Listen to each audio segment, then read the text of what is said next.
Hello, welcome to Unit 2. So you've spent the first third of the semester really digging in on the history of development. You guys have looked at the history of colonialism and the impact on, you know, the development of states across the world. And we're going to dig into a new model that I'm going to present today called the State, Market, and Civil Society Model.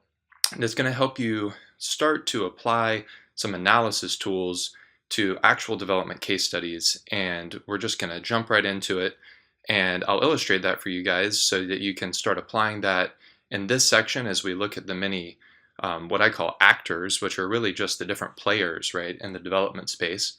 And then as we move into Unit 3, you'll hopefully have some practice by then in using that model, getting familiar with that model, and then applying it to the case studies that we'll really focus on for the rest of the semester. So let's just jump right in.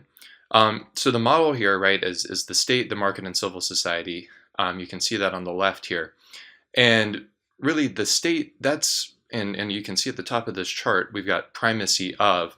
What that means is really the orienting philosophy of these three groups, right? So the state, really, what we're talking about here is their formal governments. So, for example, the best way to think about this is who are the states accountable to, right? They're accountable to the citizens. And so you can be a member of multiple states, right? Basic citizenship theory. And we'll jump into some of this in a moment, a little deeper, but you guys are all citizens of, most of you probably are citizens of the United States, and you're also those, citizens of the state of Florida, right? And so that comes with obligations, and in some countries, right, all the way up to mandatory military service. You give up certain rights, and in exchange for that, you're given certain rights and certain resources. So, for example, depending on the country, maybe that's healthcare or Social Security or basic social protections. And these are usually constituted by borders, right? And governments usually manage states, right? So you've got markets, which is really the private sector, is what we're talking about there, right? That's the space where resources are traded, where really the goods that we're talking about, the types of goods that we're talking about are private goods that are exchanged. And typically this is businesses and corporations that we're talking about that are exchanging these goods, sort of mediating these transactions. And this is really, in terms of accountability, these organizations are accountable to the consumers or the shareholders, right? Last organization, so you're probably really familiar, right, with the private sector, with the state. We interact with those things every day. But sort of what's actually called the quote unquote third sector are these civic groups, and this is sort of fairly new in the study of development actors or governance actors, right? But these are anything from NGOs and nonprofits to church groups, faith-based groups, religious groups, labor unions, and then social movements even can be sort of considered civil society groups. So these are the civil society is the space in which individuals and ultimately civil society organizations, like the ones I just mentioned, spring up. And the priority here is social good, right? So they're advancing some sort of an agenda. And the primary reason that someone would join a civil society group is to advance some sort of social resource, social right, something in their community. And the way that people do that is through different organizations, right? Like the ones that I just listed. And the thing the glue that holds these organizations together, these groups together, is sort of the mission of whatever sort of social agenda is on the table there. So they're much more mission driven groups than the prior two, which are much more formal. So these are the three groups. And civil society is maybe more broad than the former two, but these three groups interact in these very interesting ways, and we're really all part of we interact with these three spaces on a daily basis. All of us do, right? And so we're going to get into the dynamics of governance for a minute here. The state's job, right, is to, protect its citizens, provide resources for its citizens. The market creates opportunities, and civil society mobilizes people, right? And it's based around participation. But when you put this in a development context, some interesting things come out, and there's sort of overlapping roles and responsibilities that can emerge. So, for example, let's take the state, and as you guys have studied different forms of development, in East Asia, for example, we've really seen some remarkable things in the development space where actually a lot of growth has occurred, upwards of 10% annually over really the last 30 years. We've seen many countries in East Asia really grow quite a bit, and actually quite a lot of poverty reduction. And many attribute this to what's called the development state, right, which is really a type of state, a type of government that is frankly really pretty centralized in its control of power. And many call the East Asian states sort of the East Asian tigers, sort of alluding to the fact that there's a lot of power that's consolidated in the central government, right? It's actually not that democratic, but what it enables those states to do is to push a policy agenda that's fairly uniform, and decisions are made quicker. And so much of the success actually of these quote unquote development states has been consolidation of state power, and it's allowed for uniformity of policy to be pushed through, and so we see that play out in states like Singapore, China, for example, certainly to an extreme example in South Korea and Japan. And so this is one model of a state and a state setting policy, right? Another example is a neoliberal state, right, which would be a state that deregulates. We've seen this certainly with what's called the Washington Consensus, and we'll get into that with the market in a second. But deregulation of state control over resources, and so privatization of public goods, for example. Right, so these neoliberal states, as you read about structural adjustment policies in the 80s and 90s with the World Bank and the IMF, the sort of neoliberalization of states came to play a huge role, and so you saw many states actually move from a more development state oriented model to a neoliberal state. So as those institutions, the international financial institutions, pushed more privatization, you actually saw states flex and adjust their model of governance, and that's significant. And in fact, we know that now that the neoliberal state hasn't really worked. It's actually driven countries, especially in Latin America and Africa, into deeper poverty per capita. But it's the role, this interaction between the market and the state actually that can explain a lot of this, right? So we move down to the market and we see that the Washington Consensus, as I just mentioned, and structural adjustment policies, that was something that the private sector, the market, was advocating for via international institutions like the IMF and the World Bank. And what we see is actually a reorientation of governance at the state level. So this is huge, right? So that's sort of the market competing with the state, and sort of the space in between those two. So that's a really good example of how the market has, at a macro level, of course, influenced state policy, and actually just the very structure of the modern nation state. So that's huge, right? And of course, another example here, though, sort of on the flip side, is civil society organizations, right? And civil society organizations can actually foster new forms of citizenship, right? So if we take an example of a refugee camp, maybe somewhere in the Democratic Republic of Congo is a good example. There are huge, basically cities full of refugees, and many organizations, nonprofit organizations, NGOs come in and provide resources, right? Provide many of the things that, and these are oftentimes failed states, right? Where civil society organizations are coming in and forming partnerships with people.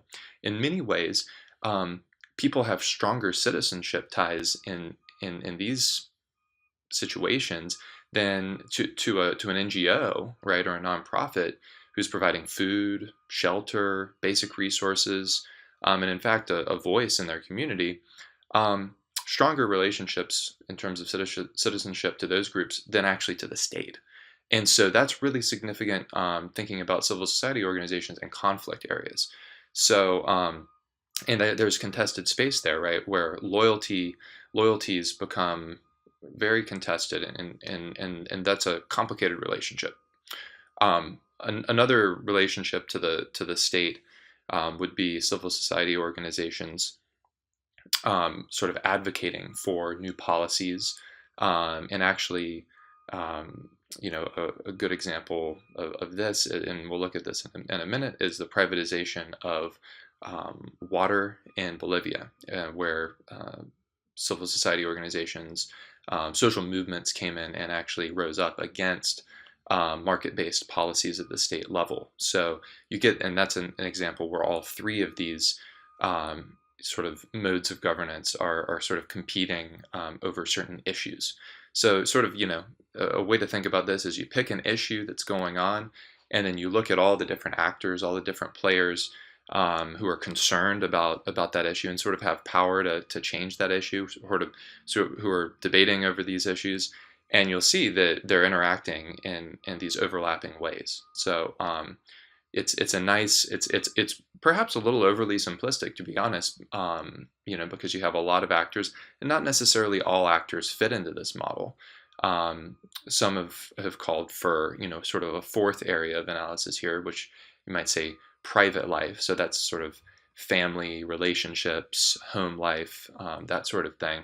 And sort of cultural life might fit in that as well. And that doesn't really fit into the state, civil society, and market example. So that's maybe one critique of this sort of triadic model, right? These three actors, but three actor groups rather. But for the most part, it can help us explain some of the main development actors and kind of where they fall in different debates. So it's a useful tool just for thinking. Just to go over a couple of theories of citizenship, and this will help you think through, for example, what I was just speaking about with the state, and people's allegiance to different types of to different types of states, rather. Liberalism is sort of the first area that we'll look at. So that's, and it's all based on this notion of rights versus obligations, right? So liberalism is focused around individual liberties, right? Sort of basic rights, oftentimes around property. Most Western states, United States included, that emerged out of Western Europe are based around theories of liberal citizenship, right? Obligations are less important in these models, so sort of collective obligations, less important. Sort of communitarianism is in a way the direct opposite. Individual rights aren't as sort of take a pilot's seat compared to the obligations to the collective, to the community, right? So that's sort of a liberalism flipped, and the social well-being, that's the core priority for a communitarian kind of way of thinking. Sort of in the middle of all this is social or expansive democracy. This can explain a lot of the social welfare states that you see in Northern Europe. So, for example, your Swedens, your Denmarks, your Norways, and it's this sense of trying to increase the amount of participation in a democracy. So there's still sort of individual rights that are holding weight, but you're trying to balance those with the obligation to have participation in true democracy, right? Even though you might never fully achieve that or realize this, you're constantly trying to balance the collective obligation to take care of every citizen and sort of the basic needs, if you will, with this notion of trying to maximize individual liberties. So these are just sort of three ways of looking at citizenship, and you can as well apply these actually to people's loyalties, to even brands. For those of you who looked at Naomi Klein's No Logo movie for our first assignment, and you can also apply these in many ways to examples like the one I just mentioned with NGOs and sort of new forms of citizenship and loyalty to nonprofits in many cases. So putting all of this in the context of globalization, which is what you're going to be reading about in the McMichael text this unit. So globalization really, very simply put, just means international integration. There's more interactivity between different actors at a global level. That's really all it means, right? So it's the bringing together of these interactions internationally. Really, what the state, market, and civil society organizations are doing is they're mediating this process of integration, or in some cases isolation, right? So in sort of isolationist policies, you take a state like North Korea, right? There's not a lot of international integration going on there, right?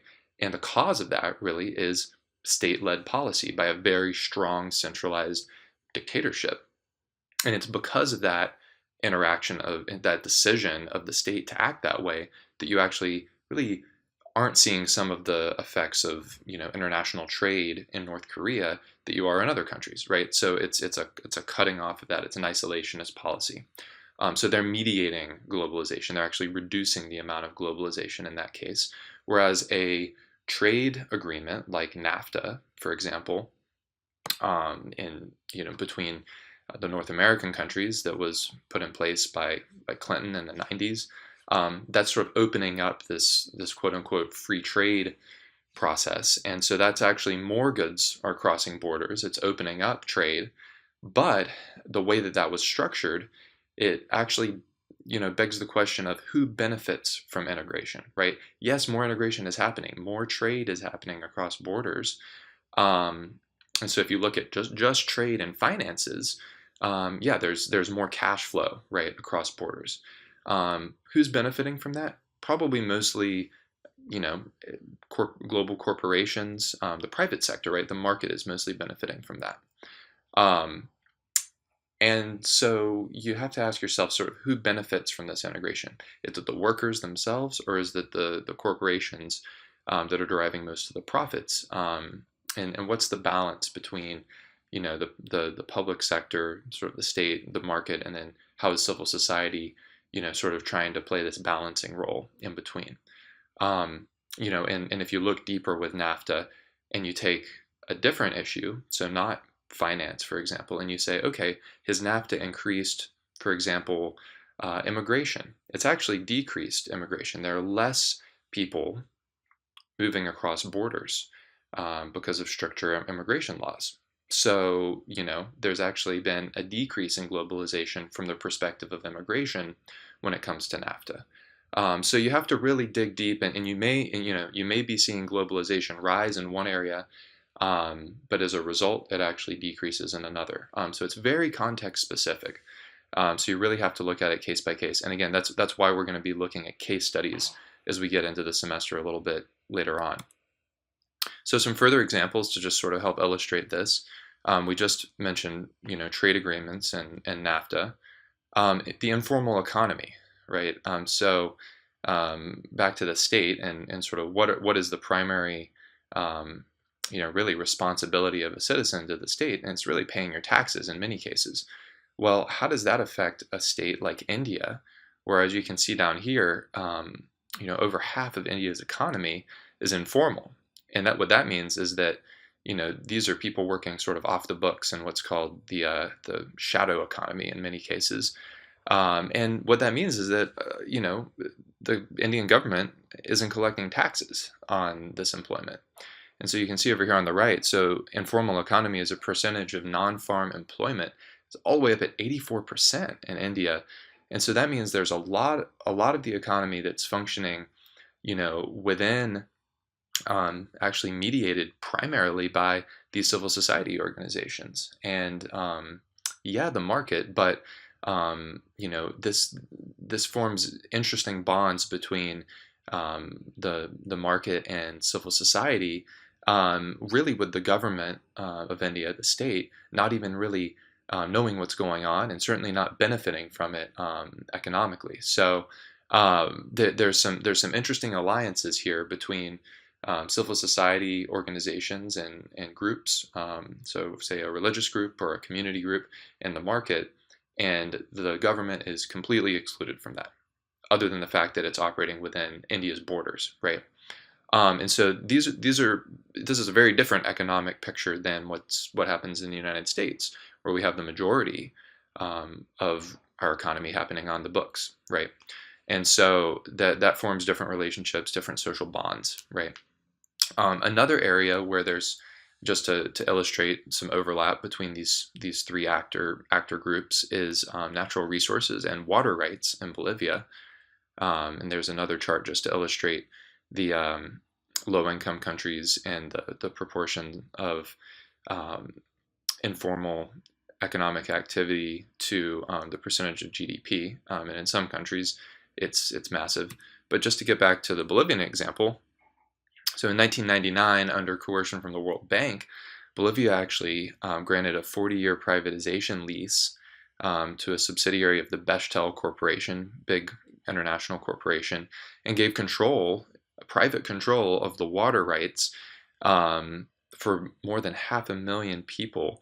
And many people consider water a human right, right? Like access to water and basic resources. So you're privatizing actually what is traditionally considered a public right, as part of people's citizenship to a country. And so, of course, people revolted. And you saw many social movements, many civil society organizations flare up and protests like the one you see below here. And, this caused many people to, go without water for, a long time. And so we're going to be looking at this a little bit later in this unit, but this is one of those areas where you've got the government adopting this sort of neoliberal model of governance, where they're privatizing what was formerly a public right, and then you've got corporations and the private sector gaining power, but then you've got civil society organizations revolting against these changes and sort of policing and sort of raising a red flag at this. And so there are accountability issues here, there are power issues here, and this is a really complex one. But just to show you that you really have to look at this case by case.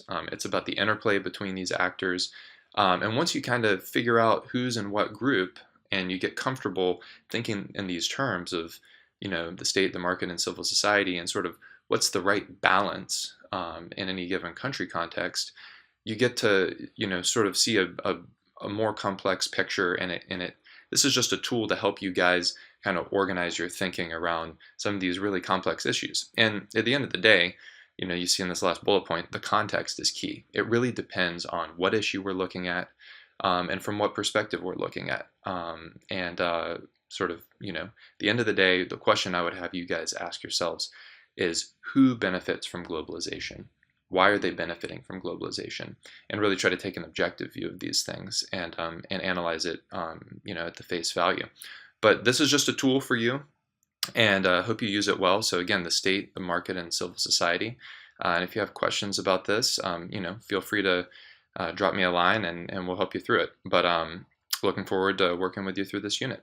Take care.